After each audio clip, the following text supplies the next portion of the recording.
Paper में सवाल आता है, इधर देखें भाई, पेपर में सवाल आता है who is required to furnish a return of income. तो ये वो लोग हैं माय डियर 114 के एक वाले जिन्होंने रिटर्न ऑफ इनकम जमा करवानी है। हां, इसमें आप पेपर में 1A भी लिखाइएगा, इंडिविजुअल्स ने भी रिटर्न जमा करवानी है। अच्छा, इसके बाद पॉइंट 2 है,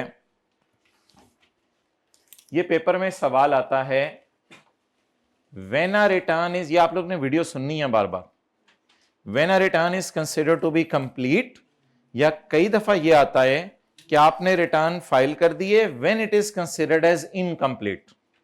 तो if it does not fulfil these conditions then it will be considered as incomplete. तो कंप्लीट रिटर्न वो है जो ये शराइत पूरी करे और इनकम्प्लीट वो है जो ये शराइत पूरी ना करे। ये कभी सवाल नहीं आया, बिल्कुल आना चाहिए। इस अटेम्प्ट में आज अल्लाह करें कि इलेक्ट्रॉनिकली रिटर्न आप फाइल कर सकते हैं या नहीं। तो बिल्कुल इलेक्ट्रॉनिकली रिटर्न फाइल की जा सकती है, उसके बारे में पूरी डिटेल है। ये सवाल बहुत ज्यादा आया है, which persons are required to furnish a return of income for a period of less than 12 months। तो बोलना है आपने commissioner may by notice require these persons to file a return. लेकिन एक बड़ा कमाल सेक्शन है जिसमें यह लिखा हुआ है कि अगर ये बंदा अपनी रिटर्न ऑफ इनकम 114 वाली 12 महीने से कम वाली ना जमा करवाए तो हम इसकी क्या कर सकते हैं, बेस्ट जजमेंट असेसमेंट कर सकते हैं। अच्छा, अब एक जनरल सवाल है, लोग पाकिस्तान में रिटर्न जमा नहीं कराते थे। अब आज आप लोगों ने नोटिसेस देखने हैं हमारे सिलेबस में कौन कौन से हैं जो कमिश्नर भेजता है। कमिश्नर ना एक नोटिस भेजता है उस बंदे को जिस बंदे ने, खोलो किताब, कमिश्नर नोटिस भेजता है उस बंदे को जिस बंदे ने रिटर्न जमा नहीं कराई। अगर उसने 5 साल से जमा नहीं कराई तो 10 साल की मांग ली जाएगी। अगर उसने 5 साल में कोई 1-2 दफा जमा करा दी है तो उससे 5 साल की मांग ली जाएगी। तो ये सवाल आता है कि क्या कमिश्नर नोटिस दे के रिटर्न किसी से मांग सकता है? तो उसमें फिर ये जवाब दे के आएंगे ये नोटिस किस लिए है, रिटर्न नामुकम्मल है या रिटर्न सिरे से जमा ही नहीं कराई। तो ये आज का नोटिस नंबर 1 है हमारी क्लास का, जिसके ऊपर आप नंबर देंगे नोटिस नंबर 1।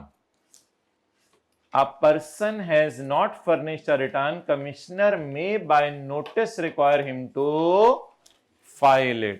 एक और नोटिस भी है 12 महीने से कम के रिटर्न वाला, इसमें आपकी गलती होने का चांस ली, इसलिए इस नोटिस को मैं कोई नंबर नहीं लगवा रहा। Notice number 1, if a person has not furnished a return, commissioner will give a notice। बोले जी कमिश्नर से कौन सा नोटिस आएगा कि आपने रिटर्न जमा नहीं कराई। तो इस नोटिस का नाम होगा notice to file a return. तो आप रिटर्न जमा करवा देंगे 30 दिनों के अंदर अंदर, और ये नोटिस कितने अरसे के लिए इशू किया जा सकता है ये ऊपर लिखा हुआ है। फॉरेन इनकम एसेट वाले से पिछले 50 सालों की भी रिटर्न मांग लें तो कोई मसला नहीं, उसका नहीं बात इधर। अगर एक बंदे को कोई गलती पता चल गई अपनी रिटर्न में तो वो ये शराइत पूरी कर दे और रिटर्न आके क्या कर ले, रिवाइज कर ले। वो रिवाइज अकाउंट्स जमा करवा दे, रीजंस ऑफ रिवीजन जमा करा दे। ये 60 दिनों वाली बातें थीं। और ये पॉइंट सी हमारा जो रहता है इसको भी आज खत्म करें। रिवाइज रिटर्न की एक शर्त है, अगर आपने कभी जिंदगी में रिवाइज रिटर्न जमा करानी है तो बेस्ट जजमेंट से ज्यादा इनकम अगर आपको पसंद है, अमेंडेड असेसमेंट से ज्यादा इनकम अगर आपको पसंद है, 122A था ऑफर ऑफ सेटलमेंट से ज्यादा इनकम आपको पसंद है, कमिश्नर अपील के फैसले से भी ज्यादा टैक्स आप जमा कराना चाहते हैं, आप एपलेट ट्रिब्यूनल के फैसले से भी ज्यादा टैक्स जमा कराना चाहते हैं, और आप हाई कोर्ट के फैसले से भी ज्यादा टैक्स जमा कराना चाहते हैं, तो आप जब मर्जी आकर रिटर्न रिवाइज करें, हम आपको बिल्कुल मना नहीं करेंगे। आप बिल्कुल मना नहीं करेंगे। आप लोग, कई दफा होता है ना, हाई कोर्ट का फैसला आ गया तो आपने कुछ पैसे जमा करा दिए, बाद में आपको ख्याल आया यार हाई कोर्ट ने ही गलत फैसला सुनाया है, एक चीज मैंने हाई कोर्ट से भी छुपा ली थी, एक चीज मैंने हाई कोर्ट से भी छुपा ली थी, कमिश्नर ने ऑडिट में भी नहीं पकड़ी, हाई कोर्ट भी नहीं पकड़ सका। अब आपका ये जागा, कहते आओ आओ मरहबा मरहबा मरहबा मरहबा, ये टैक्स पेयर है, आओ गले मिले तुम। Taxable income in revise return is greater, greater करके ले आओ, और अगर रिफंड है तो कम करके, लॉस इन, सॉरी लॉस है, अगर लॉस है तो कम करके ले आओ, loss in revise return is less. तो माय डियर, इनकम आप बढ़ा के ले आओ और लॉस आप कम करके ले आओ, तो आओ आओ आओ आओ is greater than the income determined in previous order issued by tax authority or appellate authority। मुझे हाइलाइटर से बताएं टैक्स अथॉरिटीज के कौन से ऑर्डर हैं और एपलेट अथॉरिटीज के कौन से ऑर्डर हैं। मुझे हाइलाइटर से बताएं कि टैक्स अथॉरिटीज के कौन से ऑर्डर हैं और एपलेट अथॉरिटीज के कौन से ऑर्डर हैं। मुझे हाइलाइटर से बताएं कि टैक्स अथॉरिटीज के कौन से ऑर्डर हैं और एपलेट अथॉरिटीज के कौन से ऑर्डर हैं। तो अगर कोर्ट का फैसला या कमिश्नर का फैसला आ गया, यानी कमिश्नर ने आपके घर बेस्ट जजमेंट भेज दी, उससे भी ज्यादा आपका टैक्स बन रहा है, तो आ जाएं आप, हम नहीं आपको रोकेंगे, आपको किसी इजाजत की जरूरत नहीं, आप रिटर्न लेके आए। अल्हम्दुलिल्लाह, ये क्वेश्चन मार्क मैं तो मिटा दूं, आगे आप और आपके घर वाले जाने। तो आज के नोट्स में यह भी डला होगा कि हमने सेक्शन 114 का 6 का सी पढ़ा है, ये खास तौर पे डला होगा अलग से आज के नोट्स में। Done my dear. अच्छा, अब जितनी बातें लिंक हो रही थी ना, आज हमने उनको खत्म करना है इधर। ये अल्लाह का शुक्र है हमने पढ़ा हुआ है सेल्स टैक्स के अंदर, ये अल्लाह का शुक्र है हमने पढ़ा हुआ है सेल्स टैक्स के अंदर। नो पेनल्टी, 25% पेनल्टी वहां थी, 100% शायद, और यहां है 50% पेनल्टी। अच्छा, डायग्राम सी बना ले बेशक। आपको शो कॉज,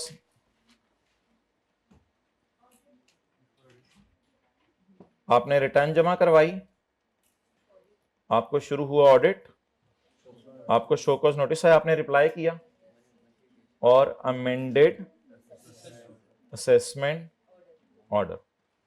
माय डियर इधर देखें, अगर आपको इधर रिटर्न रिवाइज करने का ख्याल आ गया ऑडिट से पहले पहले, याद है हम ऐसे ऐसे करते थे, ऑडिट से पहले पहले आपको रिटर्न फाइल करने का ख्याल आ गया रिवाइज करने का, तो कितनी पेनल्टी? अगर आपको ऑडिट शुरू होने के बाद और शो कॉज नोटिस इश्यू होने से पहले, तो कितनी पेनल्टी? गोरी वाऊ वाऊ काटना। और अगर आपको शो कॉज नोटिस के बाद ख्याल आ गया रिटर्न रिवाइज करने का, तो माय डियर यहां पे कितनी पेनल्टी है?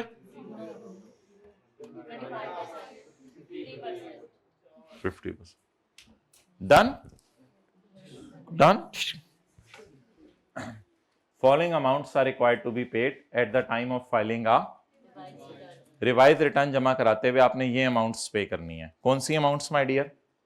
Before receipt of notice of audit आने से पहले, नोटिस ऑफ ऑडिट आने से पहले, वो कहां देख रही है, इधर देखें, before receipt of notice of audit, notice of audit आने से पहले, तो जितना टैक्स आपने मारा हुआ है उसमें डिफॉल्ट सरचार्ज डालें, लेट पेमेंट पे इंटरेस्ट डालें, और कोई पेनल्टी जमा ना कराएं। ड्यूरिंग ऑडिट, बोले ऑडिट चल रहा है, during audit, but before receipt of, आगे नहीं पढ़ना, ये आप लोगों ने घर में अलग से याद करना है क्योंकि ये कंफ्यूजिंग है। फॉर का लफ्ज नहीं पढ़ना आपने, समझते हुए फॉर का लफ्ज नहीं पढ़ना। During audit and before receipt of, बोले during audit but before show cause notice. कितनी पेनल्टी है? इसमें तो कमिश्नर ने टैक्स पॉइंट आउट कर दिया होगा ना ऑडिट के दौरान। और अगर after issuance of show cause notice हो, after issuance of show cause notice हो, तो tax evaded plus 50%। If this amount is paid, the show cause notice shall have no effect. तो पेपर में सवाल यह आ सकता है कि how much amount is required to be paid while filing आ, पता नहीं आईकेप ने ये हेडिंग क्यों दी हुई है, procedure of filing revise return. मुझे ये हेडिंग गलत लगती है आईकेप की किताब में, procedure of filing revise return, मेरे ख्याल से काट देनी चाहिए। Conditions of filing revise return सवाल आता है पेपर में, वो ये हैं कंडीशंस। कि ये शराइत हैं for filing revise return conditions. नहीं, गलती से लफ्ज डला हुआ है, क्या है आईकैप की बुक में। अच्छा, अब माय डियर मेरे सवाल का जवाब दीजिएगा, शो कॉज नोटिस क्यों भेजा जाता है? एक ऐसी अजीब सी मिसाल दे रहा हूं, आप बाजार क्यों जाते हैं चीज खरीदने के लिए? I am going to market for buying something. जरूरी है मिल भी जाए? बोले जरूरी है मिल भी जाए? कोई जरूरी नहीं चीज मिल भी जाए। शो कॉज नोटिस क्यों इश्यू होता है? फॉर अमेंडमेंट ऑफ, जरूरी है कर भी दें, हो सकता है बंदा खुद ही रिटर्न रिवाइज कर दे। शो कॉज नोटिस क्यों इश्यू होता है? For amendment of. बच्चे बहुत ज्यादा कंफ्यूज होते हैं, क्लास के बाद आके कहते हैं हमें लग रहा है अमेंडमेंट हो गई है, तो हमें बड़े कंफ्यूज हो रहे हैं हम ये लाइन पढ़ के, अमेंडमेंट हो गई है। भाई अमेंडमेंट नहीं हुई, नहीं हुई, नहीं हुई। लॉ बनाने वाला भी बोंगा है, अंग्रेजी मुश्किल डाल गया। कहते हैं शो कॉज नोटिस आपको पता है मैं इसलिए इश्यू करता हूं फॉर अमेंडमेंट, लेकिन हो भी जाती है अमेंडमेंट। आप कॉलेज में आए हैं फॉर अटेंडिंग क्लास, क्या क्लास अटेंड कर भी लेते हैं सारे? नहीं। जिंदगी में बहुत बच्चे ऐसे हैं जो क्लास आके भी अटेंड नहीं करते और पूरा क्लास मोबाइल पे लगे होते हैं, पहुंची हुई सरकार जो होते हैं क्लास में। तो आप बताएं शो कॉज नोटिस क्यों इश्यू होता है? For amendment of assessment. लेकिन बहुत से बच्चे इसको पढ़ के समझते हैं अमेंडमेंट हो गई है तो सर हमें समझा दें जरा क्लास के बता के, ये समझ नहीं आ रहा, मिक्स हो रही हैं चीजें। तो मिक्स इसलिए हो रही हैं कि ब्रैकेट में नहीं डालें, तो ब्रैकेट में आप डाल लें। तो show cause notice my dear क्यों इश्यू होता है? तो समझना है घर में आपने क्या करके, ब्रैकेट वाले को इग, तो 100% आराम से समझ आ जाएगा। और याद करने के लिए फॉर अमेंडमेंट का लफ्ज डाल दीजिएगा। ये सवाल आज आपको डाल देना चाहिए कि बिजनेस बैंक अकाउंट के बारे में क्या डिटेल है। बिजनेस बैंक अकाउंट से पेमेंट होनी चाहिए ना, वरना खर्चे वगैरह भी आपको माइनस नहीं करने देंगे। Power to enforce the filing of return, ये लफ्ज आएगा पेपर में। पावर टू, मोबाइल इस्तेमाल हो रहा साथ साथ, तो कर लें थोड़ा सा, मैं भी करूं यार mobile. Power to enforce filing of, enforce करके रिटर्न जमा कराना। क्या करना? बोर्ड के पास ये पावर है कि एक जनरल ऑर्डर भेज दे जिसका नाम एक्टिव टैक्स पे लिस्ट में नहीं आ रहा but are liable to file return. भाई ये फिक्रा आएगा इंग्लिश में पेपर में कि एक बंदे ने एक्टिव टैक्स पे लिस्ट में उसका नाम नहीं आ रहा, आप बताओ क्या करें? आप बताओ क्या करें? तो फिर उसका गैस बिजली पानी आपने बंद करने। यहां से सवाल बनेगा जो येलो वाली लाइन है।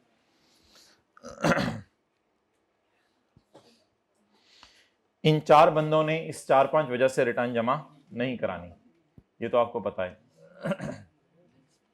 वेल्थ स्टेटमेंट में अक्सर ये सवाल आता है कि what are the particulars of wealth statement. वो ये हैं, what are the particulars of wealth statement and who is required to wealth statement. वो अल्हम्दुलिल्लाह आपको पता है, every resident individual, every partner of an AOP, every partner of an AOP. ये कहां लिखा है? Every partner shall furnish wealth statement along with the return of AOP। हर पार्टनर ने भी रिटर्न जमा करवानी है। Can wealth statement once furnish be revised? तो बिल्कुल ये भी लफ्ज आ सकता है। इसमें क्वेश्चन मार्क लगा हुआ है, तो आज के आपके नोट्स में लिखा होगा सेक्शन 100 नहीं, ये भी तो लिखा होगा सेक्शन 114 का 6 पता नहीं किया था, 114 का 6A, ये भी आपके लिए नया है। फिर आपके नोट्स में आज के लिखा होगा 116 का 3 का दूसरी लाइन, 116 के 3 की दूसरी लाइन, रिवीजन ऑफ रिटर्न कब तक की जा सकती है? Revision of return, sorry revision of wealth statement कब तक की जा सकती है? तो इसकी माय डियर मैंने आपको मिसाल कराई थी, इसकी मैंने आपको मिसाल कराई थी। क्या? रिटर्न आपने फाइल की 30 सितंबर 23 को, उसके साथ आपने क्या जमा करानी है? तो रिवाइज कब तक की जा सकती है? 5 साल के अंदर। तो सारे बोलें जी, वेल्थ स्टेटमेंट कब तक रिवाइज की जा सकती है? वेल्थ स्टेटमेंट कब तक रिवाइज की जा सकती है? 5 साल के अंदर। वेल्थ स्टेटमेंट कब तक रिवाइज की जा सकती है? 5 साल के अंदर। There is an error in law, इसको भी हम सही करेंगे। एक जगह लिखा हुआ है wealth statement can be revised within 5 years from the due date of filing of return. Due date ये है, from the end of tax ये नहीं लिखा। 30 जून से नहीं गिनना, ये बड़ा मजे की एडजस्टमेंट है। वाहिद यहाँ पे ये पूरे लॉ में वाहिद जगह जहां 30 सितंबर से गिनना शुरू करना है, और पूरे लॉ में कोई जगह नहीं है जहां 30 सितंबर से गिनना शुरू करना है। ये वीडियो अपलोड होगी इंशाल्लाह, ये जो अलग से रिटर्न असेसमेंट अपील की समरी। तो ये पूरा लॉ वाहिद है जहां से कहां से गिनना शुरू करना है, 30 सितंबर। तो रिटर्न कब तक रिवाइज कर, सॉरी वेल्थ स्टेटमेंट कब तक रिवाइज कर सकते हैं, ड्यू डेट से 5 साल के अंदर। ड्यू डेट क्या है, 30 सितंबर।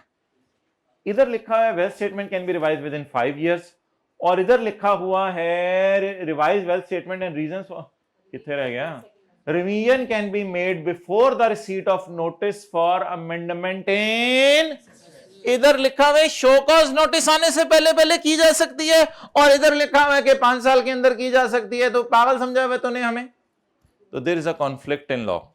बहरहाल इस लाइन को याद करें और समझें पहले, जो दूसरी वाली है। बताएं माय डियर, रिवीजन कब तक की जा सकती है, बिफोर रिसीट ऑफ नोटिस। वो कौन सा नोटिस होता है, अच्छा यार ये यहां पे आप लोगों ने ये नोट कर लिया था जो मैंने कराया था, ये यहां पे मुझे बड़ी फिक्र है आजकल आपकी, यहां पे ये नोट कर लिया था 6A के साथ, कर ले नोट जिसने नहीं किया। ये साथ वाला शतुंगड़ा मतुंगड़ा जो है ना, इस पे नजर रखा करें, ये जो है ना काबू नहीं आता आजकल। आना होता है रोजाना, आना होता है रोजाना, आना होता है, हद हो गई। हमारा दिल दुखता है जब आप लोग नहीं आते। अच्छा साथ वाला जब ना आए पिछले दिन, तो क्या आप उसके कान में कहते हैं कोई ऐसी बात कि जिससे उसका दिल दुखे, नहीं कहते हैं। बिछड़ा कुछ इस सदा से कि रुत ही बदल गई, एक शख्स सारे शहर को वीरान कर गया। तो इस तरह का कोई फिक्रा जब साथ वाला छुट्टी करता है, आप उसके कान में बोलते हैं।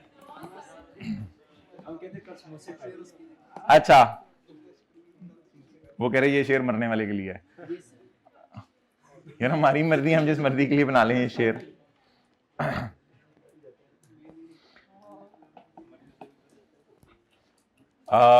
एक जगह लॉ कह रहा है कि रिवाइज कर दो जब तक के शो कॉज नोटिस नहीं आ रहा, उससे पहले पहले, और एक जगह कह रहा है 5 साल के अंदर। तो इसका हल भाई आसान है, जहां पे ऐसी बात लिखी हो तो लोग कहते हैं टैक्स पेयर को फायदा दो, तो अपने समझने के लिए रूल लेटर ऑफ बना लेते हैं, लेकिन पेपर में थ्योरी इसी तरह लिख के आएंगे, ये लेटर ऑफ नहीं पेपर में ना लिखाइएगा, अपने समझने के लिए। अगर पेपर में कोई ऐसी डेट डाल दी कि शो कॉज नोटिस आया है 12 सितंबर को और ये डेट है 30 सितंबर, तो बताएं दोनों में से लेटर कौन सी है, 12 सितंबर या 30 सितंबर। तो अगर पेपर में 2 डेट्स दे दे और पूछे किसका कब तक करना है, तो फिर आप लेटर बनाइएगा। लेटर हम अपनी तरफ से बना रहे हैं, लॉ में नहीं लिखा हुआ। तो असूल क्या हो गया, लेटर ऑफ दिस और लेटर ऑफ दिस, इन दोनों में से जो बाद में हो तब तक आप क्या कर सकते हैं, बोलें। इसके बैक एंड पे थीम ये है कि जब लॉ खामोश हो या लॉ में एम्बिग्युइटी हो, तो लोग कहते हैं वो करो जिससे टैक्स पेयर को फायदा हो रहा है।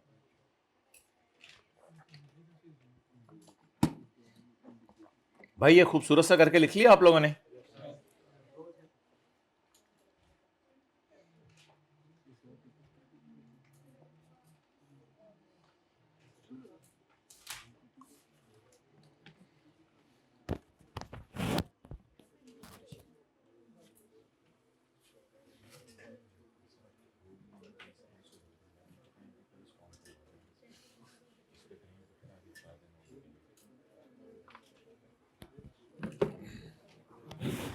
अच्छा भला किसी को वॉइस नोट भेजने लगते हो वीडियो नोट खुल जाता है, होता है आपके साथ में, नहीं होता।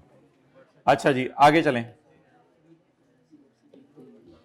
एक जगह क्या लिखा हुआ है, वेल्थ स्टेटमेंट कब रिवाइज हो सकती है, 5 सालों के अंदर। दूसरी जगह क्या लिखा हुआ है, शो कॉज नोटिस आने से पहले पहले। तो हमने क्या रूल बना लिया, दोनों में से लेटर ऑफ। चलें जी आगे, बबलू डब्लू शबलू, पेज नंबर 341।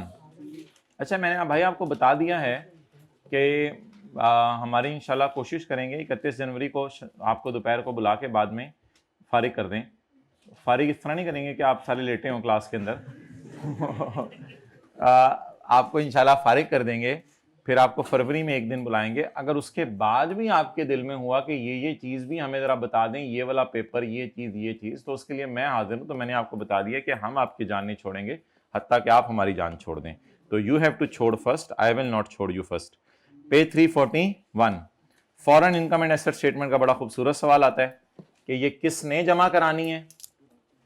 ये ऊपर वाली दो लाइनें लिख के आएंगे, 10,000 और 1 लाख यूएस डॉलर वाली, और क्या पर्टिकुलर्स होंगे वो ये लिख के आएंगे आप। और इसमें यह है कि अगर किसी ने जमा नहीं कराई तो कमिश्नर उससे मांग सकता है। अच्छा अच्छा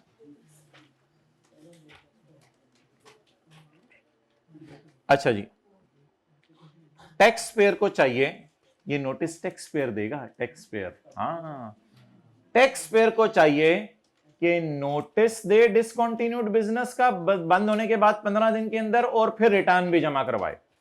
टैक्स पेयर को चाहिए। अगर टैक्स पेयर नोटिस ना दे, ना बताए, तो फिर कमिश्नर नोटिस भेजेगा। तो इस नोटिस को भी मैं नंबर नहीं डलवा रहा, क्योंकि नोटिस बड़ा आसान है, आपसे ऐसे ही पकड़ा जाने। पेपर में लफ्ज आएगा कि कमिश्नर नोटिस दे सकता है ऐसे बंदे को जिसका बिजनेस डिसकंटिन्यू है, तो ये नोटिस आपसे पकड़ा जाने, इसको मैं कोई नंबर नहीं डलवा रहा। एक और नोटिस अभी आने वाला है, उसको मैं नंबर डलवाऊंगा। अभी तक हमने एक ही नोटिस को नंबर डलवाया। अच्छा जी, तो अक्सर सवाल आता है पेपर में, टैक्स पेयर क्या करे, तो फिर आप लोगों ने ये लिख के आने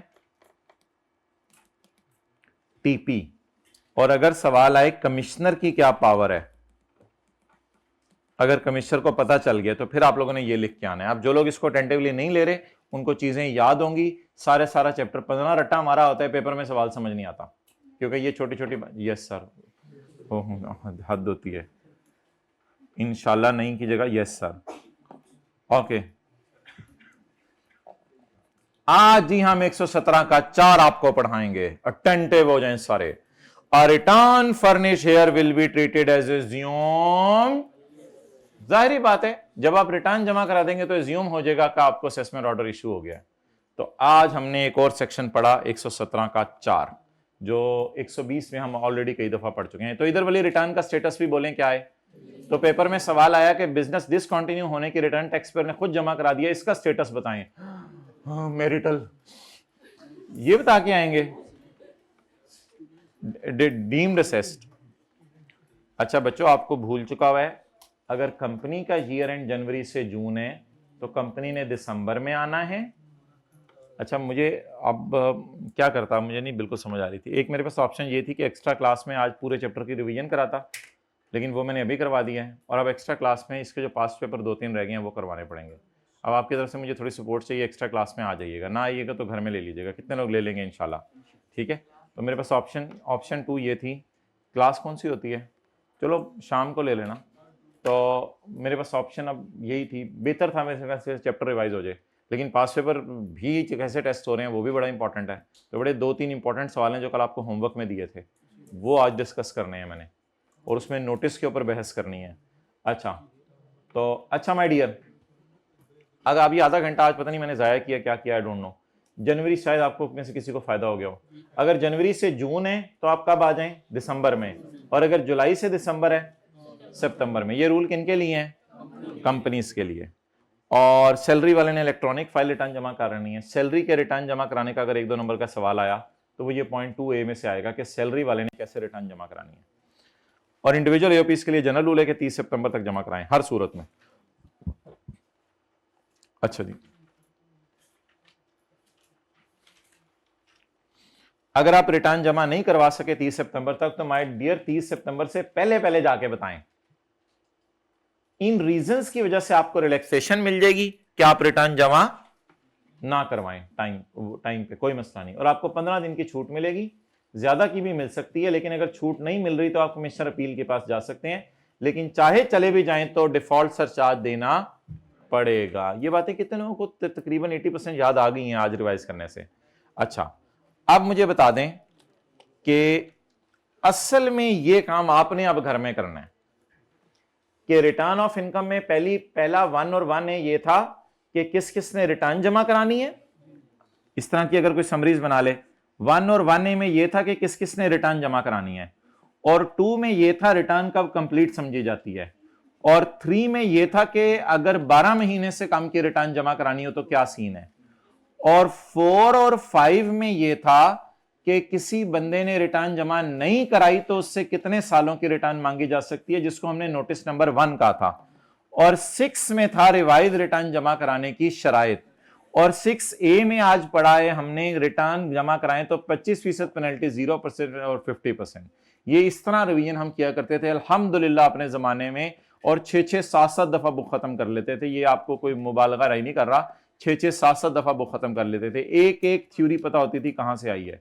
तो इसलिए एफर्ट करते हैं तो कोई काम नहीं, बिल्कुल आसान काम है, कोई मसला ही नहीं चीजों का, बट शर्त यह कि एफर्ट करने। हत्ता के सीए फाइनल का, कैफ की तो दूर की बात है, सीए फाइनल का पूरा पेपर आता था सिवाय 3 नंबर, मुझे याद आ रहा था किस सफे पे लिखी हुई है थ्योरी, ये नहीं याद आ रहा था वहां लिखा क्या हुआ है, तो अब सफा याद आ गया था किताब का कि इस सफे पे लिखा था। तो एक एक चीज को अच्छे तरीके से आप टाइम दें, you can comfortably do it. Business bank account हो गया, power to enforce filing of return वाला हो गया, विडो वाला हो गया, वेल्थ स्टेटमेंट होगी, foreign notice of discontinued business में पहले 2 पॉइंट अलग थे, तीसरा पॉइंट अलग था, method of furnishing return company का अलग है, इंडिविजुअल का अलग है, एक्सटेंशन की बातें हैं, असेसमेंट, हालांकि इसकी रिवीजन हो चुकी है लेकिन फिर भी करेंगे, असेसमेंट्स। अच्छा, जब आप रिटर्न्स का चैप्टर खत्म करते हैं तो शुरू हो जाता है किसका,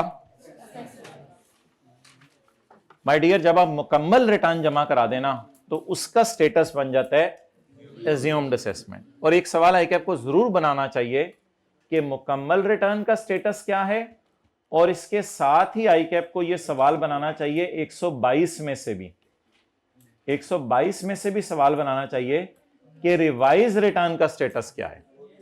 रिवाइज रिटर्न का स्टेटस है अमेंडेड असेसमेंट ऑर्डर, और ओरिजिनल रिटर्न का स्टेटस है असेसमेंट ऑर्डर। उसका नाम नॉर्मल भी है, एज्यूम्ड भी है, डीम्ड असेसमेंट भी है, ओरिजिनल असेसमेंट ऑर्डर।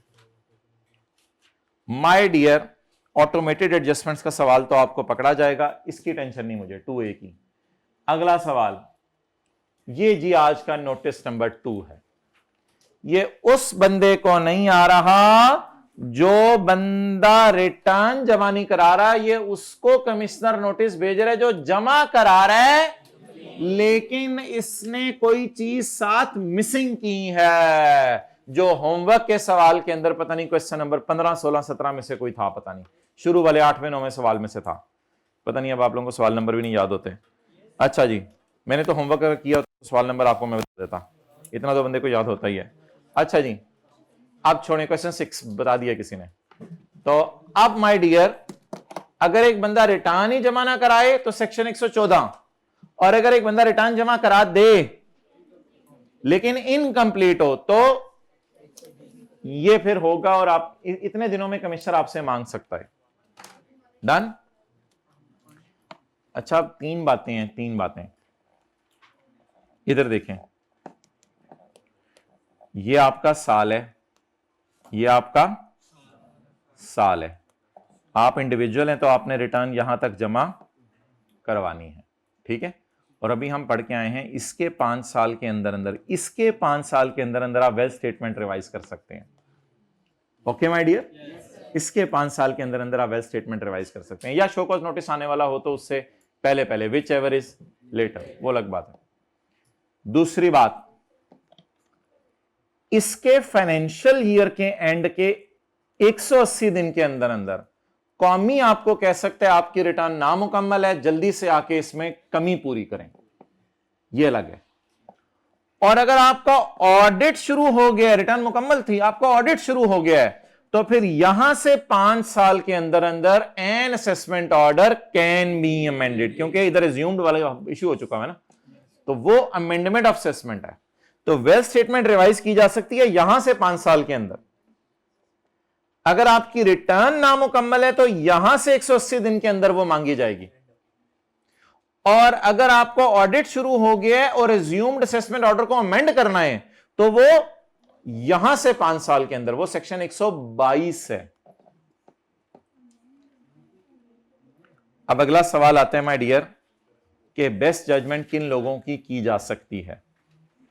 वो सवाल आसान है, उसके बाद एक इसमें रहता है, मुझे पता है, पॉइंट 3 वो मैं इंशाल्लाह करा दूंगा। बेस्ट जजमेंट जो है माय डियर, आपको मजे की बात बताऊं, बेस्ट जजमेंट ना यहां से 6 साल के अंदर की जाती है, या नहीं, मेरे ख्याल से यहां से बेस्ट जजमेंट यहां से 6 साल के अंदर की जाती है। पढ़ के आए जरा, देखें देखें देखें, देख के आए जरा। फ्रॉम द एंड ऑफ, अच्छा, अमेंडेड असेसमेंट यहां से 5 साल के अंदर, और बेस्ट जजमेंट यहां से, देखे ना, देख लें भाई, ऐसे मुझे क्यों देख रहे हैं, आप मुझे ऐसे देख रहे हैं जैसे आपने साथ साथ पढ़ा नहीं हुआ। मुझे ऐसे ना देखें जैसे आपने साथ साथ पढ़ा नहीं हुआ।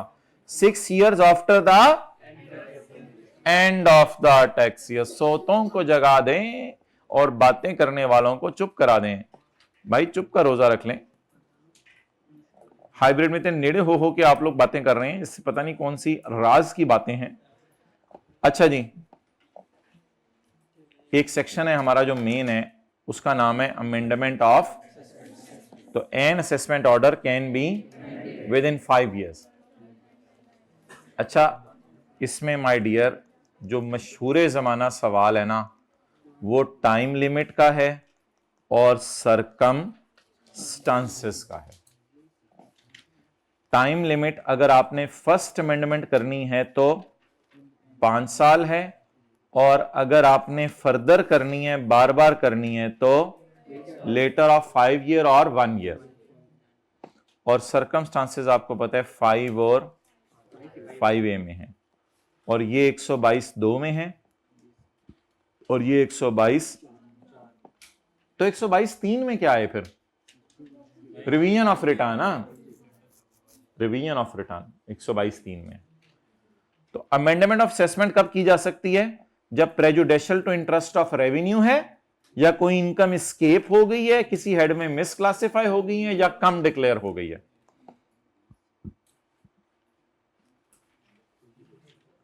तो फिर बाकी पॉइंट्स में क्या है? 2 और 4 वो हो गया, 3 वो हो गया, 5 और 5 है वो हो गया, तो 6 में है इशू करेंगे। मेक करना जरूरी नहीं, मेक करके इशू करना। 8 में तो डेफिनेट इंफॉर्मेशन की 2 नंबर की डेफिनेशन अक्सर आ जाती होती है आई कैप में। डेफिनेट इंफॉर्मेशन क्या होती है?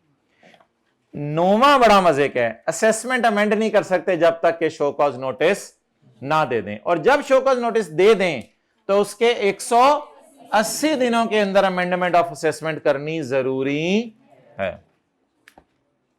यार ये सेक्शन ही अलग है बिल्कुल। अगर आपके घर, चुप, कभी कभी गुस्से से भी साथ वाले को चुप कराया करें। चुप कर जा, वरना मैं तो खुद चलना मुश्किल हुआ था कई दफा मेरे लिए। आजकल बच्चों में कमर की दर्द हो रही है, पता नहीं बर्गर खा खा के। अच्छे बड़े बच्चे होते हैं, स्टूडेंट, सर गोडों में दर्द हो रही, सर कमर में, सर चला नहीं जा रहा, सर कुछ नहीं, क्या सर रुकू नहीं। अच्छा, अब तो 40 तो समझ आती हैं ये चीजें। अच्छा, अब मुझे ये बताएं, ये क्लास, मुझे बताएं बेस्ट जजमेंट असेसमेंट ऑर्डर या अमेंडेड असेसमेंट ऑर्डर? भाई कमिश्नर भेजता है या कमिश्नर के छोटे भेजते हैं? आमतौर पे कमिश्नर के छोटे भेजते हैं। अगर बेस्ट जजमेंट असेसमेंट ऑर्डर, या आज बंद कर दो दरवाजा, आज कोई क्लास खत्म नहीं होनी, इंशाल्लाह 50 पे दोबारा मिलेंगे। बेस्ट जजमेंट असेसमेंट ऑर्डर और amended assessment order my dear, अगर कमिश्नर के छोटों ने इशू किया है तो कमिश्नर अपने ऑर्डर को रिवाइज कर सकता है, लेकिन इसमें एक बात याद रखिएगा, कमिश्नर जो है ना रिवाइज करते हुए नुकसान नहीं पहुंचा सकता टैक्स पेयर को नुकसान नहीं पहुंचा सकता। ये आएगा पेपर में इस नाम से, रिवीजन बाय कमिश्नर। और रिवीजन बाय चीफ कमिश्नर ये था कि कमिश्नर अपने छोटे के ऑर्डर को चीफ कमिश्नर अपने छोटे के ऑर्डर को रिवाइज कर सकता है, लेकिन ये सिर्फ एक सूरत में है, जब एग्जेम्पशन सर्टिफिकेट देना हो या तो ये एक 2 नंबर का सवाल इस तरह आ सकता है, revision by chief commissioner. Agreed assessment in certain cases की कहानी ये है कि इधर देखें माय डियर, ये भी आज देख लें, ये एडीआरसी नहीं है, ये कुछ और है, ये एडीआरसी नहीं है। समीउल्लाह, एडीआरसी ये है कि आप किसी कोर्ट में जाके अपील कर चुके हैं और वहां से तंग आके एडीआरसी में आए, और ये है कि अमेंडेड असेसमेंट ऑर्डर आप थोड़ा हल्का मंगवाना चाहते हैं, आप मान गए हैं कि काटना चाहिए अब टैक्स वालों को मुझे, लेकिन आप चाहते हैं कि थोड़ा पांव की साइड से हल्का सा कोई टक लगा के चला जाए, बस कुछ ज्यादा आके सीने के ऊपर हमले ना करें। तो अमेंड ये होता है, ये पेपर करीब आते हैं, होता है इस तरह। अच्छा माय डियर, अगर आप अमेंडेड असेसमेंट ऑर्डर मंगवाना चाहते हैं और हल्का वाला मंगवाना चाहते हैं तो हमारे से राब्ता करें, असेसमेंट ओवरसाइट कमेटी, मेरे पास नहीं। अगर आप हल्का वाला अमेंडेड असेसमेंट ऑर्डर मंगवाना चाहते हैं तो असेसमेंट ओवरसाइट कमेटी बनवा लें, वो आपको कौन सा वाला ऑर्डर बनवा देगी? हल्का वाला। तो ये कौन सा सेक्शन है my dear? Agreed assessment in agreed assessment, हल्की वाली असेसमेंट होगी सही आपकी, लेकिन हल्की वाली इन सर्टन केसेस। इसका नाम ओवरसाइट कमेटी है, डिस्प्यूट रेजोल्यूशन कमेटी नहीं है इसका नाम। अच्छा जी यार, कच्चा असेसमेंट तो आसान है, आपका ना कभी कभी कंसील्ड एसेट पकड़ा जाएगा। भाई चुप करें ना, सेकंड लास्ट रो में फीमेल। आपका कच्चा वाला असेसमेंट ऑर्डर आएगा आपके घर, जब आपका कोई कंसील्ड एसेट पकड़ा जाएगा तो इसे कहते हैं कच्ची असेसमेंट, और कच्ची को जल्द अज जल्द पक्की किया जाएगा। और ये 1-2 नंबर का सवाल आ सकता है कि आपकी किसी प्रॉपर्टी पे डिस्प्यूट चल रहा है तो इसको कैसे असेस करेंगे टैक्स वाले। अच्छा जी, इसकी टाइम लिमिट्स भी फिर दी हुई थी। बस एक मिनट में मैं वाइंड अप करता हूं क्योंकि इसकी रिवीजन बार बार हुई है। 20 मिलियन से कम वाले केसेस कमिश्नर अपील, और ज्यादा वाले केसेस एपलेट ट्रिब्यूनल। अगर आप कमिश्नर अपील के फैसले से मुतमईन नहीं तो हाई कोर्ट चले जाएं, अगर आप एपलेट ट्रिब्यूनल के फैसले से मुतमईन नहीं तो हाई कोर्ट चले जाएं। कमिश्नर अपील के पास आप ये वाली केसेस लेके जा सकते हैं, ये तरीका है अपील करने का। इतने दिनों में आपने अपील करनी है, और प्रोसीजर इन अपील, अपील के दौरान वो आपको बुला लेगा, लेकिन अगर उसके दिल में रहम का मादा जाग जाए तो आपको 30 दिन की छूट दे देगा टैक्स जमा कराने की। फर्दर 30 दिन की छूट भी दे सकते हैं, लेकिन इन 30 दिनों में उसको फैसला सुनाना पड़ेगा। और फैसले 3 हैं, वो अगले सफे पे हैं, इसी में कंफर्म, मॉडिफाई और कैंसल। और आपकी असेसमेंट बढ़ नहीं सकती 32 से 35 अनलेस के टैक्स पेयर को बता दिया जाए पहले।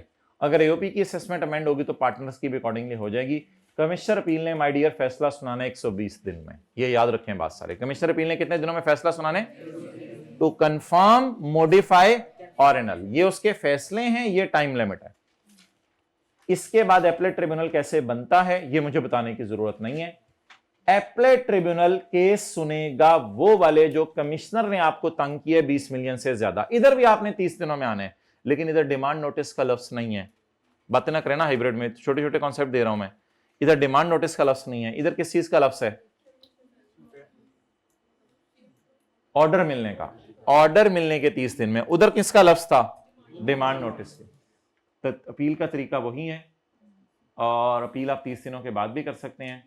अगर एपलेट ट्रिब्यूनल के जज को रहम आ गया तो आपको 90 दिन की छूट दे देगा, अब आप टैक्स जमा नहीं करवाएं, अब आप टैक्स जमा ना करवाएं।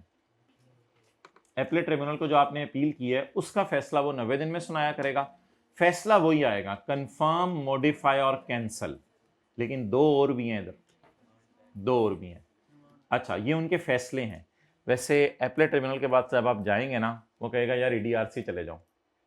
अगर आप नहीं मानेंगे एडीआरसी जाने पे, तो फिर वो आपको क्या कहेगा कि डेट्स ले लो, इन डेट्स को आके सुन लेना। अब मुझे जाते जाते बता दें, कमिश्नर अपील को और एपलेट ट्रिब्यूनल को हमने 30 दिन में अपील करनी होती है।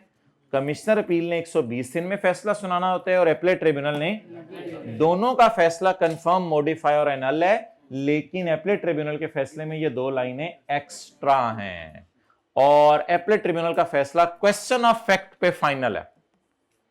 लेकिन अगर आप क्वेश्चन ऑफ लॉ है या मिक्स क्वेश्चन ऑफ लॉ और फैक्ट है, तो आप केस को लेके कहां जा सकते हैं? High court. ये ताजा कल हमने पढ़ा था, इसलिए इसको मैं डिस्कस नहीं कर रहा। बाकी एडीआरसी रिवाइज करना है तो वो मैं नहीं करा रहा। इंशाल्लाह 1:50 पे मिलते हैं। I hope I have wasted your 30 minutes.